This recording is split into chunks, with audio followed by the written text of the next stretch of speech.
স্বাস্থ্য সহকারী প্রাইমারি সহ আরও অন্যান্য যে চাকরির পরীক্ষাগুলো সামনে অনুষ্ঠিত হবে সেগুলো নিয়ে আমি বিস্তারিত কথা বলবো। শেষ পর্যন্ত সাথেই থাকুন।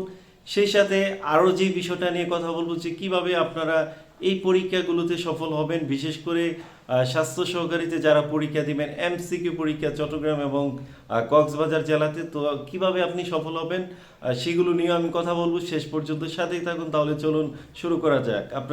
আমি শুরুতেই স্বাস্থ্য সহকারী আপডেট দিব, তারপর অন্যান্য যেই চাকরির পরীক্ষাগুলো আছে সেগুলো নিয়ে আমি কথা বলবো।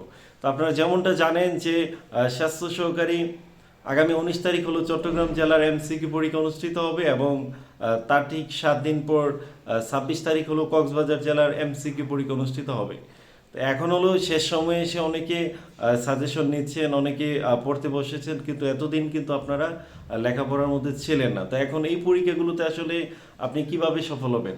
তো একটা বিষয় চিন্তা করেন যে যারা প্রশ্ন করে ধরেন 80 নম্বরের এমসিকিউ পরীক্ষা হবে স্বাস্থ্য সহকারীতে 4টা বিষয়ের উপর, বাংলাতে 20, ইংরেজিতে 20, গণিতে 20 এবং সাধারণ জ্ঞানে 20, এই 4টা বিষয়ের উপর টোটাল 80 নম্বরের এমসিকিউ হবে। সময় থাকবে 90 মিনিট। তো সময়টা একটু বেশি দেওয়া হয়েছে, 30 মিনিট। সময় কিন্তু বেশি। নর্মালি অন্য অন্য সরকারি চাকরিতে 1 ঘন্টা 80 নম্বরের এমসিকিউ হয়, কিন্তু স্বাস্থ্য স্বাস্থ্য সহকারীর ক্ষেত্রে কিন্তু তারা একটু সময়টা বেশি দিয়েছে, যে 90 মিনিট সময়, কিন্তু 80 নম্বর এমসিকিউ হবে ওএমআর শিটে। তো এখন আপনারা যদি একটু ফ্রেশ মনে একটু চিন্তা করেন যে যারা প্রশ্ন করে তারা আসলে কী ধরনের প্রশ্ন করে থাকেন। ধরেন বাংলা থেকে তারা 20 নম্বর নিলেন, তো এখন বাংলা ব্যাকরণ এবং সাহিত্য থেকে তারা যদি ধরেন 12 থেকে 13টা অধ্যায়কে নির্বাচন করেন যারা প্রশ্ন করবেন। ধরেন একজন তো কোনো না কোনো কর্তৃপক্ষ তো তারা প্রশ্নটা প্রণয়ন করবেন, তো তারা আসলে কিভাবে প্রশ্নটা নির্বাচন করেন। ধরেন বাংলা থেকে 20 নম্বরের 20টা এমসিকিউ থাকবে। তো এখন 20টা এমসিকিউর জন্য তারা বাংলা সাহিত্য এবং ব্যাকরণ থেকে ধরেন দুইটা মিলিয়ে 10 থেকে 12টা অধ্যায় নির্বাচন করলেন। সেই 10 থেকে 12টা অধ্যায় থেকে 20টা এমসিকিউ তারা দেবেন।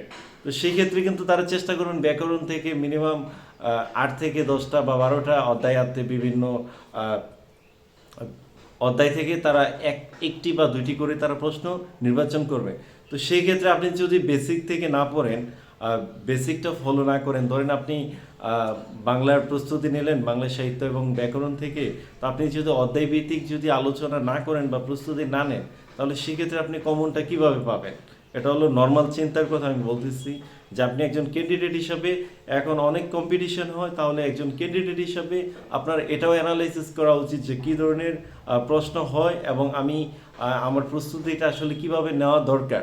তো এই বিষয়টা কিন্তু খুবই গুরুত্বপূর্ণ যে আপনার এই বিষয়টা উপলব্ধি করা। আপনি যখন এই বিষয়টাকে অ্যানালাইসিস করে বুঝতে পারবেন যে আমাকে আসলে কিভাবে প্রস্তুতি নিতে হবে এবং যারা প্রশ্ন তৈরি করছেন তারা আসলে কিভাবে প্রশ্নটা তৈরি করছেন, বাংলা, ইংরেজি, গণিত, জিকে 4টা বিষয়কে তারা কিভাবে সাজাচ্ছেন, এই বিষয়গুলো কিন্তু অ্যানালাইসিস করা একটা খুবই গুরুত্বপূর্ণ।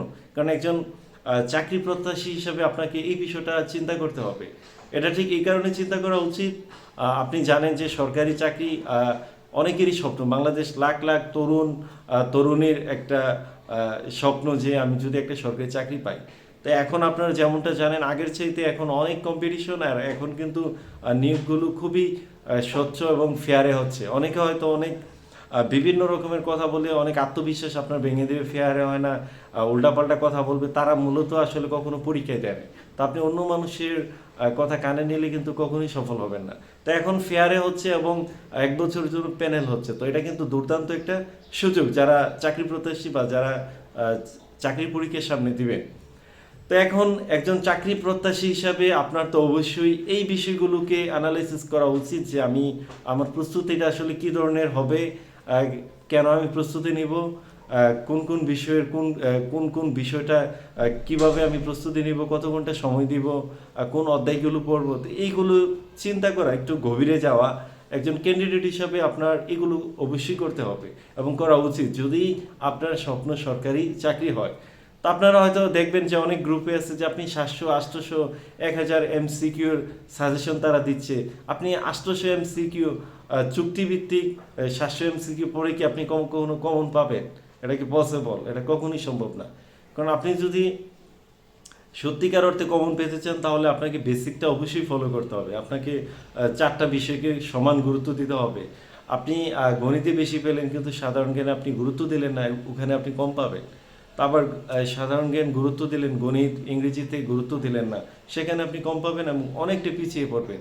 আপনি তো জানেন যে এখন বর্তমানে কম্পিটিশন বেশি হওয়ায় রেসে টিকে থাকতে হলে কিন্তু আপনাকে অবশ্যই প্রত্যেকটা বিষয়কে গভীর থেকে চিন্তা করতে হবে এবং সেই অনুযায়ী আপনার পরিকল্পনাগুলো সাজাতে হবে। তো আমি জানি অনেকের আমার কথা আপনি কিভাবে নিলেন সেটা আমার চিন্তার বিষয় না, তবে যেটা একজন ক্যান্ডিডেট হিসেবে আপনার করা উচিত সেটাই আমি বললাম, কারণ আমার কাছ থেকে অনেকে অনেক কিছু জানতে চান এবং অনেকে প্রশ্ন করেন। তো সেটা আমি মনে করেছি যে আপনাদের সাথে এই বিষয়গুলো শেয়ার করা উচিত। তো এখন আমি আপডেটে চলে যাব। আপনারা যেমনটা জানেন যে প্রাইমারির এমসিকিউ পরীক্ষা 90 নম্বরের এমসিকিউ পরীক্ষা কিন্তু এবার হবে।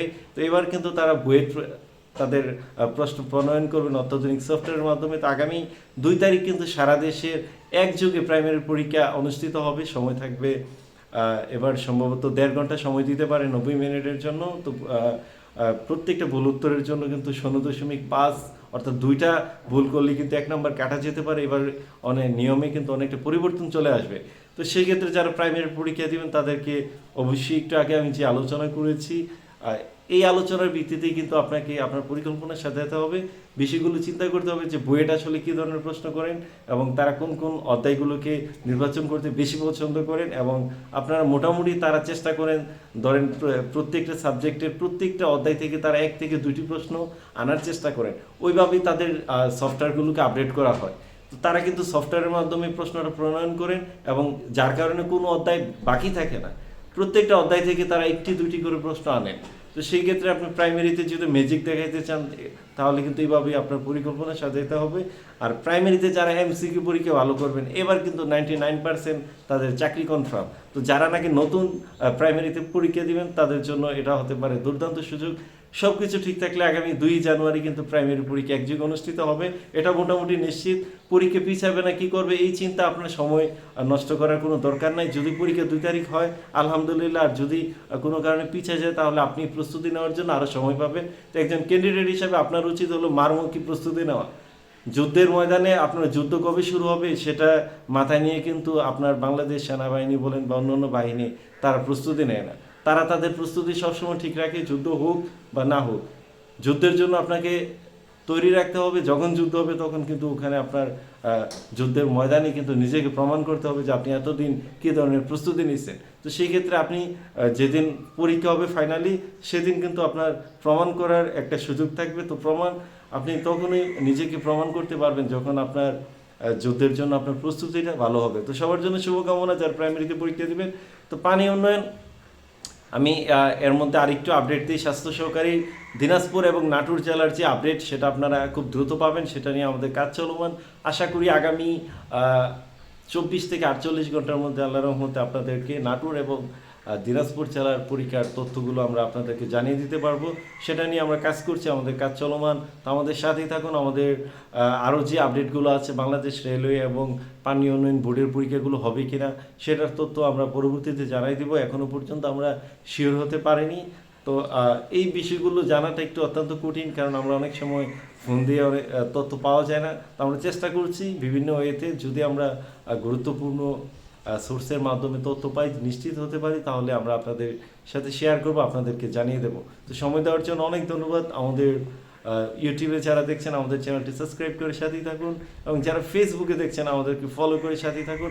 আপনার কোনো প্রশ্ন থাকলে কমেন্টে করতে পারেন, আমি চেষ্টা করব পরবর্তীতে সেই প্রশ্নের উত্তর দিতে। সময় দেওয়ার জন্য আপনাদেরকে আবারও ধন্যবাদ।